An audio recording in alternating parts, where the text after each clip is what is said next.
بسم اللہ الرحمن الرحیم۔ السلام علیکم۔ کہانی شروع کرنے سے پہلے آپ سب سے گزارش ہے کہ اگر آپ نے ابھی تک میرے چینل کو سبسکرائب نہیں کیا تو پلیز میرے چینل کو سبسکرائب کریں اور ویڈیو کو لائک شیئر ضرور کریں۔ سلطان صلاح الدین ایوبی بیس بدل کر رات کو گلیوں کا گشت کر رہے تھے۔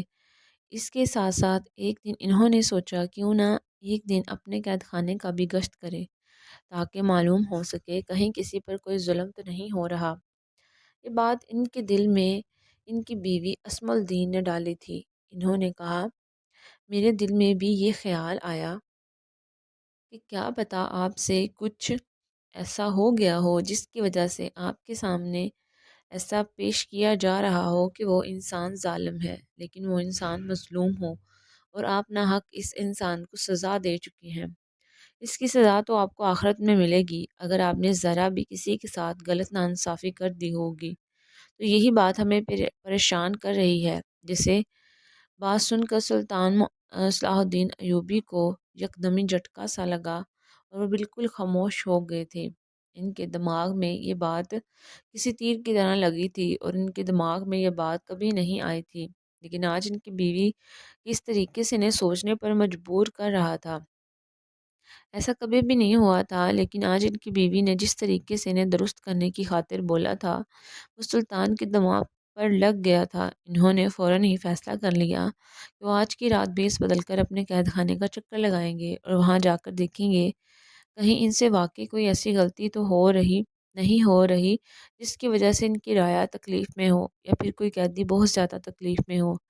انہوں نے یہ بات وزیر کو بتائی تو وزیر نے بھی ان کے ساتھ جانے کی ضد کی، لیکن سلطان معظم نے کہا کہ میں گلیوں میں گشت کے لیے نہیں جا رہا ہوں، میں اپنے ہی محل کے قید خانے میں جا کر وہاں کے قیدیوں کو دیکھنا چاہتا ہوں۔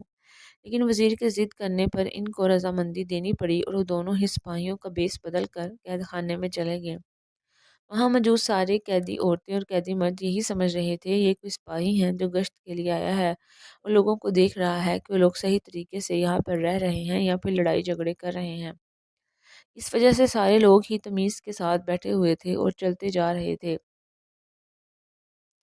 ایک کونے میں جیسے ہی ان کی نظر پڑی تو وہ ایک پل کے لیے بالکل ساکت ہو گئے، چونکہ ایک عورت کی حالت انہیں بالکل ٹھیک نہیں لگ رہی تھی، کیونکہ وہ ایک حاملہ عورت لگ رہی تھی اور وہ بھی کوئی 2 یا 3 مہینے کی نہیں بلکہ 7 مہینے کی۔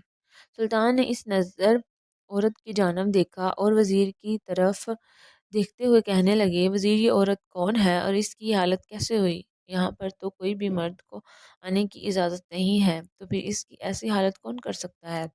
جبکہ یہ عورت جب یہاں پر آئی تھی تو یہ حاملہ نہیں تھی۔ وزیر نے بھی یہ بات سن کر اپنا سر ہاں میں ہلایا اور کہنے لگا، سلطان معظم اب بالکل درست فرما رہے ہیں، یہ عورت مجھے بھی اچھے طریقے سے یاد ہے۔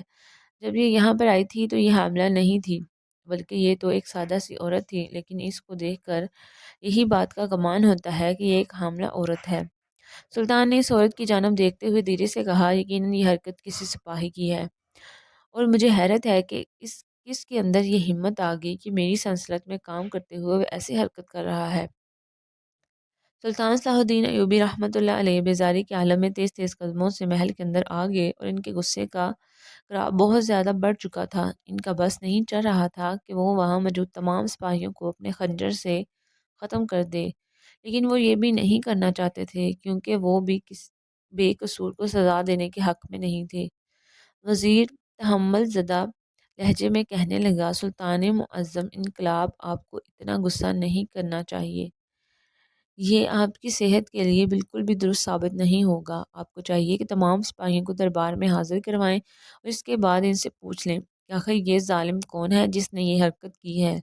سلطان نے جب یہ بات سنی تو کہنے لگے، میں کس پر بھروسہ کروں گا؟ تمام لوگ ہی اس بات سے انکار کر دیں گے کہ وہ ظالم نہیں بلکہ انہوں نے کچھ نہیں کیا، اور میں نہیں چاہتا کہ اس عورت کا مجرم اتنی آسانی سے میرے ہاتھوں سے بچ جائے۔ اگر وہ میرا کوئی سپاہی ہو یا پھر باہر کا کوئی مرد ہو جو زبردستی قید خانے میں گھس کر یہ حرکت کر کے گیا ہوگا، یقیناً مانو وزیر آج اس کی ہستی مٹا دوں گا۔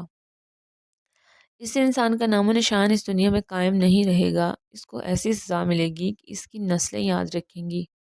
وزیر سلطان کے حکم کا انتظار کرنے لگا۔ سلطان معظم نے گہری سانس لی اور اپنی نشست پر بیٹھے اور وزیر کو حکم دیا کہ تمام سپاہیوں کو دربار میں حاضر کیا جائے۔ ان تمام لوگوں سے اس بات میں دریافت کریں کہ اگر کوئی بھی اس عورت کا مجرم نکلا تو اس کا آج ہی سر قلم کر دیا جائے گا۔ وزیر فوراً ہی حکم بجا لایا اور تمام سپاہیوں کو دربار میں بلا لیا۔ سب لوگوں کی خوف کے زیر اثر کھڑے ہوئے تھے، کیونکہ سلطان صلاح الدین ایوبی کا چہرہ غصے سے لال ہو چکا تھا۔ کسی کو بھی سمجھ نہیں آ رہا تھا کہ سلطان معظم نے اس وقت دربار کیوں لگایا ہے اور ان لوگوں کو یہاں پر کس وجہ سے یاد کیا ہے۔ تمام درباری بھی اس بات سے ناواقف تھے۔ وہ لوگ بھی حیرت زدہ نگاہوں سے اس منظر کو دیکھ رہے تھے۔ انہوں نے کسی بھی سپاہی کو نہیں چھوڑا۔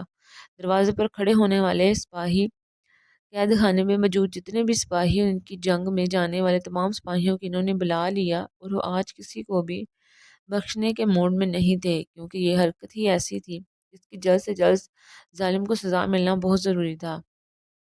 یہ بات اندر خواتین میں پھیلی کہ سلطان معظم نے آج دربار میں اپنے تمام سپاہیوں کو مجرم بنا کر کھڑا کیا ہوا ہے۔ تو عورتیں بھی چہ مگوئیاں کرنے لگیں کہ آخر ایسا کیا ہو گیا ہے جس کی وجہ سے سلطان معظم نے اپنے سپاہیوں کو سزا دینے کے لیے بلا لیا ہے۔ عصمت الدین خاتون کو جب یہ بات پتہ چلی تو وہ فوراً ہی سمجھ گئی کہ قید خانے میں کچھ تو گڑبڑ ہوگی، جس کی وجہ سے سلطان نے یہ قدم اٹھایا ہے۔ وہ اپنی نشست سے فوراً اٹھی اور جالی کے پاس آ کر اندر موجود دربار کا منظر دیکھنے لگی۔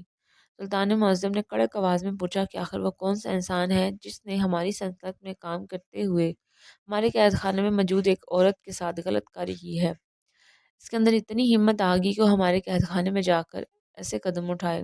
ان کی آواز اس قدر بلند تھی کہ تمام سپاہی کانپ کر رہ گئے۔ سب لوگ نفی میں ہلانے لگے سر اور کہنے لگے، سلطان معظم، یہ قدم ہم کبھی چاہ کر بھی نہیں اٹھا سکتے۔ رایا کی تمام عورتیں ہماری عزت ہیں اور ہم کبھی بھی اپنی عزتوں کو پامال نہیں کر سکتے۔ سب کا ایک ہی قول تھا۔ سلطان معظم مزید گرج کر کہنے لگے، مجھ سے کچھ بھی چھپانے کی ضرورت نہیں۔ تم لوگ جانتے ہو کہ اگر مجھے غصہ آ گیا اور میں نے اپنی تلوار اٹھائی تو تم میں سے کوئی بھی نہیں بچ پائے گا۔ اس لیے بہتر یہی ہے کہ وہ انسان سامنے آ جائے جس نے یہ حرکت کی ہے۔ اس انسان کو زندہ زمین میں گاڑ دوں گا۔ اگر وہ سامنے نہیں آئے گا تو میں تمام سپاہی بے موت مارے جاؤ گے، کیونکہ میں آج اپنی سلطنت میں ایسے لوگوں کو بالکل بھی اجازت نہیں دوں گا کہ وہ یہاں پر رہ کر ایسے غلط کام کریں اور مسلمانوں کے نام پر داغ لگائیں۔ سب لوگ تھر تھر کانپ رہے تھے۔ جب انہوں نے دیکھا کہ سب لوگوں کی خاموشی اختیار کیے ہوئے کھڑے ہیں تو انہوں نے وزیر کی جانب دیکھتے ہوئے کافی پریشان انداز میں کہا کہ وزیر، یہاں تو کوئی بھی سامنے نہیں آ رہا۔ آخر وہ کون انسان ہے جس نے اس عورت کے ساتھ غلط کاری کی ہے، اس قید خانے پر دبا لگایا؟ وزیر بولا، اب یہ بات بالکل درست ہے۔ یہاں موجود تمام سپاہیوں کے چہرے اور ان کے قول سے یہی لگ رہا ہے کہ یہ لوگ بے قصور ہیں، لیکن جس طریقے کی حالت اس عورت کی تھی، لیکن ان میں سے کوئی ایک اس عورت کا گناہ گار ضرور ہے، لیکن یہ لوگ تو ماننے کو تیار نہیں ہیں۔ اس وجہ سے بھی خود بھی بہت زیادہ الجھا گیا ہوں۔ سلطان صلاح الدین ایوبی رحمۃ اللہ علیہ نے ایک دم ہی کہا کہ اس عورت کو دربار میں بلایا جائے۔ وزیر کہنے لگا، جی، سلطان معظم نے ابھی اطلاع کر کے اس عورت کو دربار میں بلاتا ہوں، اور فوراً آگے اس عورت کے ہمراہ دربار میں حاضر ہو گئے۔ اس عورت کی آنکھیں بالکل بند ہو رہی تھی، اس کی حالت کافی زیادہ خراب تھی۔ سلطان کو بے حد اس عورت پر ترس آ رہا تھا۔ تمام درباری جو بیٹھے ہوئے تھے وہ لوگ بے حیران ہو کر کھڑے ہو گئے۔ یہ کون سا منظر ہے؟ جبکہ وہاں موجود تمام سپاہیوں نے ایک دفعہ نظر اٹھا کر اس عورت کی جانب دیکھا تو نگاہیں جھکا لیں۔ سلطان معظم اپنی نشست سے کھڑے ہوئے اور اس عورت کی جانب دیکھتے ہوئے پوچھنے لگے، اے عورت، ہوش کر اور اپنے مجرم کو پہچان۔ کس نے تمہارے ساری حرکت کی ہے؟ آج اور ابھی تجھے انصاف ملے گا۔ آج ہم تمہاری آنکھوں کے سامنے اس مجرم کا سر قلم کریں گے۔ تمہیں جس نے حاملہ کر دیا ہے اور اپنے انجام کو تمہاری آنکھوں کے سامنے پہنچے گا۔ ہم کسی کو بھی معافی نہیں کریں گے۔ تم پریشان نہ ہو۔ لیکن وہ عورت کافی زیادہ بیمار تھی۔ انہوں نے فوراً اس کے بیٹھنے کا انتظام کیا۔ وہ سہمی ہوئی نگاہوں سے اس دربار کو دیکھنے لگی جو 1 سال پہلے یہاں پر آئی تھی اور ایک جرم کی وجہ سے اس کو قید خانے میں قید کر دیا گیا تھا۔ وہ کافی زیادہ سہم گئی تھی۔ وہ ڈرے ہوئے کہنے لگی، سلطان معظم، میں نے کوئی گناہ نہیں کیا۔ میں نے وہ گناہ کیا تھا جس کی مجھے سزا دی گئی اور میں زندان میں ہوں۔ میں نے ابھی یہاں کچھ نہیں کیا۔ مجھے معاف کر دیں۔ اس کے اتنا غمگین لہجہ دیکھ کر سلطان معظم کو بہت افسوس ہوا، اور وہ ایک بار پھر پوچھنے لگے، اے عورت، تم ڈرو مت، میں تمہارے ساتھ کوئی ظلم نہیں کروں گا، تمہیں کوئی سزا نہیں دی جائے گی اور نہ تم پر کسی قسم کا جبر کیا جائے گا۔ تم ہمیں بتاؤ کہ آخر وہ کون انسان ہے جس نے تمہارے ساتھ یہ غلط کام کیا اور تمہیں حاملہ کر دیا؟ ہم اس انسان کا سر قلم کریں گے اور اس کو رہتی دنیا تک عبرت کا نشان بنا دیں گے۔ ان کا بار بار یہ جملہ تمام سپاہیوں کے ہوش اڑا رہا تھا۔ تمام لوگ ہی خوف سے زرد پڑے تھے اور تھر تھر کانپ رہے تھے، کیونکہ وہ لوگ اچھی طرح سے سلطان کو جانتے تھے۔ جو وہ بولتے ہیں وہ کر کے ہی دم لیتے ہیں۔ ان کے لہجے سے آج کسی کو بھی رعایت نظر نہیں آ رہی تھی۔ عورت نگاہیں نیچے کر کے کہنے لگی، سلطان معظم، جو ظلم میرے ساتھ ہونا تھا وہ ہو چکا، اب میں کیا کسی کو سزا دلوا کر کروں گی؟ میری عزت پامال ہونی تھی وہ ہو چکی، اب میں کچھ نہیں چاہتی، اپنی جگہ پر رہنا چاہتی ہوں، اس بچے کو دنیا میں لانا چاہتی ہوں۔ وہ عورت کافی زیادہ اداس نظر آ رہی تھی، شاید وہ زندگی جینے کی امید چھوڑ چکی تھی اور اپنی عزت کو اچھالنا نہیں چاہتی تھی، لیکن سلطان صلاح الدین ایوبی اس عورت کے گناہ گار کو کسی صورت بھی معاف کرنے کے ارادے میں نہیں لگتے تھے۔ انہوں نے ایک بار پھر کہا، اے عورت، تم بتاؤ، آخر تمہارے ساتھ یہ سب کیسے ہوا؟ تو اس عورت نے سر اٹھا کر ان کی جانب دیکھا اور کہنے لگی، سلطان معظم، میں نہیں جانتی ہوں ان میں سے کون میرا مجرم ہے، کیونکہ جب یہ آدمی میرے ساتھ غلط کاری کرنے کی کوشش کرتا تھا میں ہوش میں بھی نہیں ہوتی تھی، مجھے کوئی نشہ پلاتا تھا کھانے میں، اور جس کے پینے کی وجہ سے مجھ پر غنودگی طاری ہو جاتی تھی، حتیٰ کہ میرے ہاتھ پاؤں بھی کام کرنا چھوڑ دیتے تھے۔ اس کے بعد جب مجھے ہوش آتا تو میں نے کبھی بھی یہ کام اپنے ہوش میں نہیں کیا، اس وجہ سے اس انسان کا چہرہ آج تک نہیں دیکھ پائی۔ آخر کون ہے میرا مجرم؟ جب اس عورت نے دکھی لہجے میں یہ بات کہی تو سلطان اس سے زیادہ پریشان ہو چکے تھے۔ انہیں اس عورت کی یہ بات بالکل سمجھ نہیں آئی، اب وہ بہت زیادہ الجھ چکے تھے۔ اتنے سارے سپاہیوں میں اس عورت کا مجرم ڈھونڈنا ان کے بس میں نہیں تھا۔ وہ پریشان ہو کر اپنی نشست پر سر پکڑ کر بیٹھ گئے تھے۔ انہیں سمجھ نہیں آ رہی تھی کہ جب وزیر نے انہیں اتنا الجھا ہوا دیکھا، تمام لوگوں کو واپس بھیج دیا اور اس عورت کو بھی زندان میں ڈال دیا، لیکن اس کی جگہ اس کے لیے تھوڑا خاص کرم کر دیا گیا تھا، کیونکہ وہ ایک حاملہ عورت تھی اور کسی بھی ایسی عورت کو سلطان تکلیف نہیں دیتے تھے۔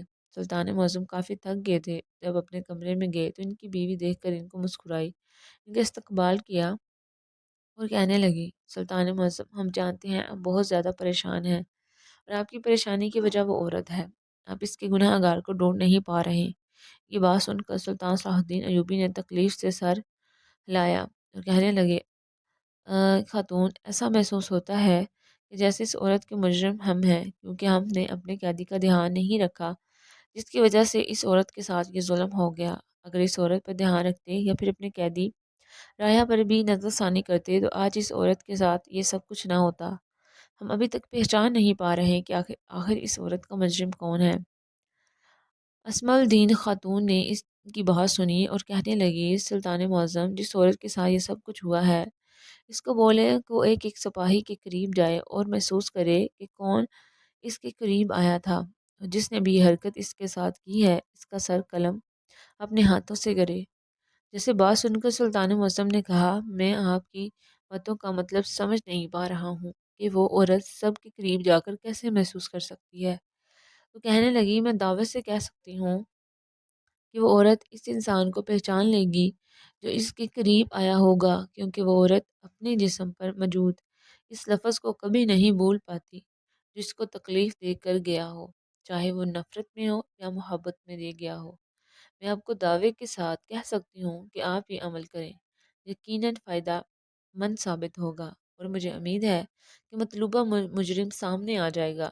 ان کی بات سلطان صلاح الدین ایوبی کے دماغ پر لگی، اور اگلے دن ایک بار پھر انہوں نے درباریوں کو بلایا اور اس عورت کو بلا کر یہی عمل کرنے کے لیے کہا۔ پہلے اس عورت کی دیکھ بھال کی گئی، اسے مکمل طور پر ہوش میں لانے کے لیے دعا دی گئی۔ بعد میں اس عورت نے پریشانی سے سلطان معظم کی جانب دیکھا، لیکن ان کے زور دینے پر وہ عورت یہ عمل کرنے لگی۔ لیکن جب وہ تمام سپاہیوں کے قریب سے گزر گئی تو اس نے سلطان کی جانب دیکھتے ہوئے کہا، سلطان معظم، مجھے ایسا کسی کے پاس جا کر بھی محسوس نہیں ہوا کہ ان میں سے کوئی میرے پاس آیا ہو، اور مجھے اچھے سے بے ہوشی میں بھی اس انسان کی خوشبو یاد ہے جو میرے قریب آیا تھا۔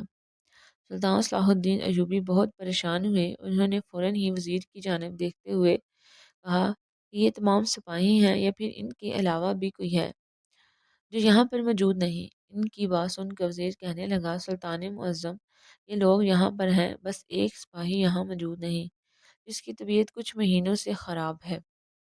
وہ اپنے کمرے میں آرام کر رہا ہے، اس وجہ سے وہ یہاں پر موجود نہیں۔ یہ سن کر سلطان معظم یکدم اٹھے اور اس عورت کے ہمراہ اس جگہ پہنچ گئے جہاں پر وہ آدمی اپنی بیماری کے باعث زندگی بسر کر رہا تھا۔ وہ سپاہی نڈھال ہو کر اپنے بستر پر گرا ہوا تھا۔ انہوں نے حکم دیا کہ اے عورت، تم اس آدمی کے قریب جاؤ اور محسوس کرو کہ یہ تمہارے قریب آیا تھا کہ نہیں۔ وزیر اور اس عورت نے سلطان کی جانب پریشان نگاہوں سے دیکھا، کیونکہ اس سپاہی کی حالت اتنی خراب تھی کہ ان دنوں کو ہی اس پر ترس آ رہا تھا۔ سلطان عورت کہنے لگی، سلطان معظم، مجھے نہیں لگتا یہ انسان میرا گناہ گار ہے، کیونکہ اس کی حالت پہلے ہی خراب ہے۔ یکدم ہی سلطان اس آدمی کی جانب دیکھتے ہوئے کہنے لگے، ہو سکتا ہے یہی تمہارا گناہ گار ہو، تم بھی کچھ مہینوں کی حاملہ ہو اور یہ بھی کچھ مہینوں سے بیمار ہے۔ کیا پتہ اللہ پاک اپنا عذاب اس پر نازل کر چکا ہو اور اس کی یہ حالت ہو گئی ہو۔ انہوں نے اپنی تلوار اس عورت کی جانب بڑھائی اور کہنے لگے، تم جاؤ اور محسوس کرو، اگر یہ آدمی تمہارے قریب آیا تھا اور یہی تمہارا مجرم ہے، اگر تمہیں ایسا لگتا ہے تو اس کا سر قلم اسی وقت کر دینا۔ میں اپنی رعایا میں اس انسان کو پناہ دینا بالکل بھی ضروری نہیں سمجھوں گا جو میں نے قید خانے میں ایک عورت کو حاملہ کر کے اس کے ساتھ غلط کاری کرے۔ ان کا لہجہ ہر احساس سے عاری تھا۔ وہ عورت تلوار تھام کے قدم بقدم اس آدمی کی جانب گئی اور اس کو قریب سے محسوس کرنے لگی۔ اس کے چہرے کی رنگت بدل رہی تھی۔ اچانک اس عورت نے اس آدمی کا ہاتھ پکڑا اور اچھے سے اپنے چہرے پر ملنے لگی۔ یہ عمل وزیر کے لیے بہت حیرت انگیز تھا، جبکہ سلطان معظم بالکل اطمینان سے کھڑے ہوئے سب تماشا دیکھ رہے تھے۔ اچانک اس عورت نے اس تلوار کو بلند کیا اور اس کا سر دھڑ سے الگ کر دیا اور خون اس قدر تیز فوار نکلا جس سے وہ عورت، وزیر اور سلطان کے کپڑے بھی رنگے گئے۔ اس عورت کو بالکل یہ کرتے ہوئے رحم نہیں آیا، کیونکہ اس کی آنکھوں میں ایک الگ ہی جنون تھا اور وہ سلطان معظم کی جانب دیکھتے ہوئے کہنے لگی، سلطان معظم، آپ درست فرما رہے ہیں، اس کا لفظ میرے جسم پر تھا، مجھے محسوس ہو گیا تھا کہ یہی میرا گناہ گار ہے۔ اس نے میری روح کو جھنجھوڑا تھا، کیونکہ اس کی خوشبو ابھی تک میں پہچان چکی ہوں، اور اس کے ساتھ ہاتھ کو بھی جو یہ مجھ سے بدکاری کرتے ہوئے میرے چہرے پر لگاتا تھا، اور اس کی خوشبو بھی مجھے ابھی تک یاد ہے جو میرے جسم میں بس چکی ہے۔ میں آپ کی شکر گزار ہوں جو آپ نے مجھے اس قابل سمجھا کہ میرے گناہ گار کو ختم کر دیا۔ یہ احسان زندگی بھر نہیں بھولوں گی۔ اس کے لہجے میں کیا کچھ نہیں تھا، تشکر اپنی زندگی پا لینے کی چمک، اور عورت اس آدمی سے دور ہوئی اور سلطان کے برابر میں آ کر کھڑی ہو گئی اور ایسا تاریخی جملہ کہا جس نے سلطان صلاح الدین ایوبی کو جھنجھوڑ دیا۔ کہنے لگی کہ سلطان معظم، آپ اس دنیا اور آخرت دونوں میں سرخرو ہوں گے، کیونکہ اگر مجھے آج میرا بدلہ نہ دیا جاتا تو میں روز قیامت اللہ تعالیٰ سے آپ کی شکایت کرتی کہ ایک میں نے جرم کیا جس کی سزا میں سلطان کی قید میں پڑی رہی تھی، لیکن وہاں مجھ پر دوسرا جو سب سے گنونا کام کیا گیا، سلطان کے قید خانے میں سلطان کے سپاہی نے میری عزت پامال کر دی۔ یہ سنتے سلطان نے کلمہ شکر ادا کیا اور اس عورت کو کہا کہ مجھ میں اتنی سکت نہیں کہ میں بروز قیامت کسی کا بوجھ اٹھا سکوں۔ پھر سلطان صلاح الدین ایوبی نے فوراً حکم دیا کہ اس عورت کو آرام دہ جگہ میسر کی جائے اور اس کی سزا کو ختم کیا جائے۔ عورت بہت زیادہ حیران نگاہوں سے سلطان کی جانب دیکھ رہی تھی اور اس عورت کی طرف دیکھ کر کہنے لگے، ہمیں معاف کرنا، ہم تمہاری حفاظت نہیں کر پائے، تمہارے مجرم کو انتہا تک پہنچا چکے ہیں اور تمہیں تمہاری سزا اس لیے ختم کر رہے ہیں کیونکہ اب تم ایک ماں بننے والی ہو، اور ایک ماں کبھی بھی مجرم نہیں کہلانے چاہیے۔ تم آزاد ہو آج سے، اگر تم چاہو تو ان تمام سپاہیوں میں سے کسی کے ساتھ جو تمہارے ساتھ بھی شادی کرنا چاہے تم کر سکتی ہو۔ اس واقعے سے دوستو یہ بات ثابت ہوتی ہے کہ عورت کی چھٹی حس بہت زیادہ تیز ہوتی ہے۔ کبھی بھی کسی عورت کو ایسا تصور نہیں کرنا کہ اسے نشہ یا کوئی اور چیز دے کر اس کے قریب جاؤ گے تو وہ تمہیں پہچان نہیں پائے گی۔ عورت کے اندر اللہ تعالیٰ نے یہ قابلیت پہلے سے ڈالی ہوئی ہے۔ کوئی اگر اس کو غلط نگاہوں سے دیکھتا ہے تب بھی وہ اس انسان کو پہچان جاتی ہے۔